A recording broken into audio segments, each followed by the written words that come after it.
What's going on, people? We are Tottenham TV, back here for our predicted lineup. We play Elfsborg in our last Europa League game. But let's first show some love to our sponsors, Stocks FC. Brilliant football trader platform. We've got a portfolio going on, as you know by now, looking pretty healthy. Use our link, QR code on screen right now, in the description below as well, where you get 5 free loan players. If you don't use our link, you only get 2 free loan players. So, you know, could be losing out on a bit of money if you don't use our link. And what a loan player means is you get to open 5 packs, 5 players pop out of them, and you get to keep any profits that those players do make over the duration of the loan. Do remember that it is only a bit of fun, so don't use money that you can't afford. And for us, we only really use disposable income when we are using Stocks FC, but we're very much enjoying the platform since using it. But you look at our portfolio here, Coutinho, Romero and Richarlison, our biggest earners at the moment. Yeah, Romero's going up by the second. When we last looked at it, it was 63%. Now he's up 65%, so people are really investing in him. I just saw a little notification that someone just bought 68 stocks in Van der Ven, so maybe he's going to go up soon. And he's, I think it's a good time to get him, with him back in training and set to back in the team for Spurs. But yeah, I think our portfolio is looking good. Foden had a bit of a drop, but now he's back in the green again, so that's positive. Dejan Kulusevski's been speaking a lot in the media, so maybe a lot of people will be interested in that and start getting stocks in Kulusevski if they haven't already. But yeah, we're slightly in profit at the moment, 96 cents. We have a few people in the red, but I'm confident a lot of these guys, Van der Ven especially, the likes of Watkins, Solanke when he's back fit, and especially Alisson, who's down 43%, that will start to turn, I think, as the games go by. Yeah, and if you just click that little lightning button, you'll see the IPO, which is Amad Diallo at the moment. He's only had 25.78% of his stocks sold at this moment in time out of 25,000. So, you know, it could be one that is in value. Amad Diallo going through a rich vein of form at the moment, and I don't expect that to finish. I mean, he's very much United's pretty much only threat going forward so far this season, and with 4 days left to get in on the act, otherwise every remaining stock will be destroyed. So get in while you can with Amad Diallo, and that is Stocks FC. Use our link in the description below. Go show them some love, people. QR code on screen at the moment. All right, so let's get into the predicted lineup. Tottenham against Elfsborg, massive game in the Europa League. Ange has been speaking in the press conference, and let's see what we got. Yeah, so still a whole raft of injuries, but some positive news, as we mentioned before. So Van der Ven is back training and is available for selection for this game, so that's a real positive. We saw Guillermo Vicario back in training as well, and he was training with the other keepers. Ali Gold reporting that he didn't seem to do anything different than the other keepers, so maybe he's getting very, very close to a return as well, albeit he wasn't mentioned in the press conference. Unfortunately, in this game, Spence and Kintigo are ineligible, but Spence was, he said, fit for the weekend, which is really positive. He confirmed that James Maddison will be out for 2 to 3 weeks. What he said about Pape Matar is that he had a little niggle, but he will be, he is available, but whether that niggle will keep him out from starting, we'll have to wait and see. Yves Bissouma, who missed out against Everton and was on the bench on Sunday, is available for selection, which is really positive. He said on Coutinho Romero that he is a bit of a slow burner compared to Van der Ven, and is probably going to take it a bit slow with him, and he's not going to be available for Elfsborg all the weekend, but we'll see past that whether he can be available for selection. Obviously, we still have long-term injuries in Brennan Johnson, Timo Werner, Destiny Udogie, Wilson Odobert, who are all going to be out probably, and Dominic Solanke, all going to be out probably between mid-February and maybe a bit longer. And yeah, so we still have 12 players unavailable for this game against Elfsborg. All right, well, let's get into predicted lineup. Not many players to choose from, but in goal, it's basically a shootout between Austin and potentially Vicario. But I do think we will err on the side of caution. He didn't mention Vicario in his press conference, did he? No. So I do think that probably in my mind, just says Austin's going to be given one more game. Yeah, I think so. There's no need to risk him because Austin has done quite well. So we are going to go with Austin. But obviously, keepers are a bit of a different case in a lot of cases where as soon as they're kind of back fit, you can potentially throw them straight in, considering they're not players who are going to do massive amount of running like other players on our pitch. Albeit our keepers probably do more running than most, considering they're coming out their goal a lot and things like that. But seeing as I don't know if it's only one training session or he's just or this is the first time he's just been pictured, but we think Austin will probably get the nod, seeing as he did quite well against Hoffenheim. But the return of Vicario will be a big booster, given that he's a big part of the leadership group, and obviously he's a big part of the way we play when he is in goal.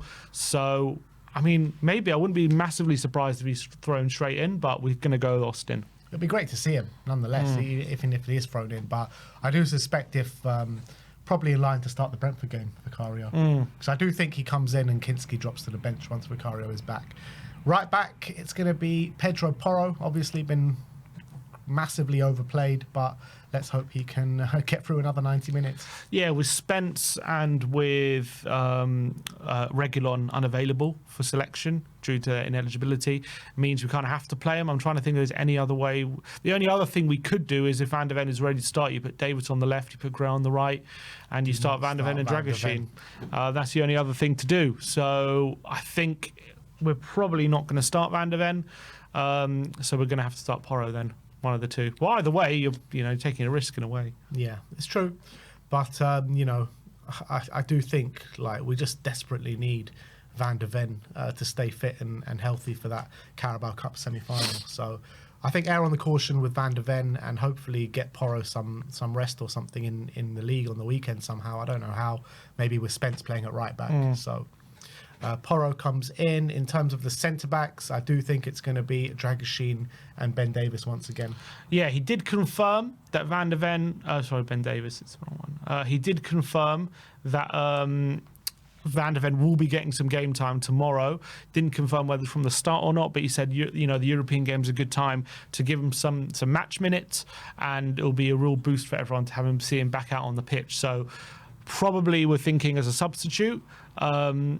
If he does start, I wouldn't be surprised if he gets taken off early, but we're going to go with Dragoshin and Davis. And yeah, Radu's just played so much football over the last few months as well. Pretty much, apart from a couple times he got taken off, barely missed a minute. Davis as well, wasn't meant to play 90 minutes when he come back, and he's had to play 90 minutes in every game so far. So it's going to be a struggle for them, but I think they're going to have to cop it for one more game. Definitely going to have to cop it. But in terms of Radu, I mean, centre-backs are able to play this kind of amount of minutes. You're looking at Pedro Porro, who's played probably more minutes, or if not equal, but definitely many more minutes over the course of the season. He's much more of a worry than Radu is. You look at Van Dijk, at his age even, he plays 2 games a week pretty much all the time. Yeah, it's true. But I think obviously centre-backs are... in our system, again, they probably do more running than maybe other centre-backs. But I agree. It's one of the area on the pitch where you shouldn't be as worried about fatigue in those aspects. But again, we play such a high-intensity system that even the centre-backs, I think, probably run more than most others in the league. True. And at left-back, we are looking at Archie Gray to fill in there once again. I think, our feelings on Archie Gray are clear. I mean, he's a phenomenal talent, been doing such good work for the team. And in such a time of need, he's the one that's consistently stepping up. Yeah. So he's working extremely hard. Again, he's playing so many minutes. He's just churning them out, as Madison said, week in, week out, 90 minutes. And he's going to have to do another job again here, I think. And I think he's up to it. Yeah. Moving into the midfield, in the number 6, I think we're going to look at Yves Bissouma. Yeah. So Bissouma's available for selection, albeit he... missed out on the Everton game and then missed out on the Hoffenheim game, but was on the bench against Leicester on the weekend. And he did say he's available. And seeing as Sarr, he said had a little niggle. He's also said he's available, but seeing as he had a little niggle, we think Bissouma will come in for this one. Because we need him with Madison out as well. We're running out of midfielders, so I think Bissouma's going to have to play. Alongside him in midfield, we're going to look at Rodrigo Bentancur. I think he's had 2 positive displays since his return. First half, I thought he was really good last week against Leicester, one of the shining lights out of a very, very poor result. And then in last week in the Europa League, I thought he was fantastic. So it is a big ask, 3 games in the space of a week after just coming back from injury. But yeah, it is what it is. I wouldn't be surprised if he plays, 60 odd and then Sarr comes on for maybe half an hour, seeing as he said that Sarr will be available. So seeing as he just didn't look right at all, Sarr did he against Leicester, just didn't look fit. He admitted after the game he shouldn't have played. There were rumours, I thought that Sarr was injured with an ankle injury, but clearly doesn't seem to be the case. We'll have to wait and see tomorrow if he's in the squad. But so let's see if he is available, because again we just need all the bodies we can. But I think Bentancur's going to have to start this, unfortunately for him. But yeah, as you said, I think he's been all right since he's come back in, so I'm sure he'll be okay. I just don't get why he started Sarr. If he's saying like he shouldn't have started, why start him when you know the situation that we're in? Yeah, because the situation we're in, he felt like he can get a bit out of him. Why not just play regular at left back and move Archie Gray into midfield? Yeah, he should have done that, and then if he thought Sarr was not ready, he could have brought him on if he thought he could play. Probably a poor decision. Yeah. And then finally in the midfield, it's going to be the ever reliable Lucas Bergvall, who again, similar to Archie Gray, 18-year-old, just going about his stuff in such a magnificent way. He seems to be one of the better players on the pitch every single time he steps out there. So in this game, he's going to be asked to be the chief creator from the midfield, and he's definitely got it in him against, a club that he probably knows well. Definitely. Another player at the moment, the only one that we probably know for sure is going to start is Lucas Bergvall, which is pretty incredible. He's been, again, I thought against Leicester, I thought he was playing pretty well for a lot of the game, and I love the way he just strides forward and glides up the pitch like he's on a hovercraft or something. It's incredible the way he's ice skating, the way he hovers around. It's amazing. And he's just going from strength to strength. I don't think he was incredible against Leicester, but again, probably when you're comparing him to a lot of the other players, one of our better players, I thought again, Bergvall, and he just brings so much energy.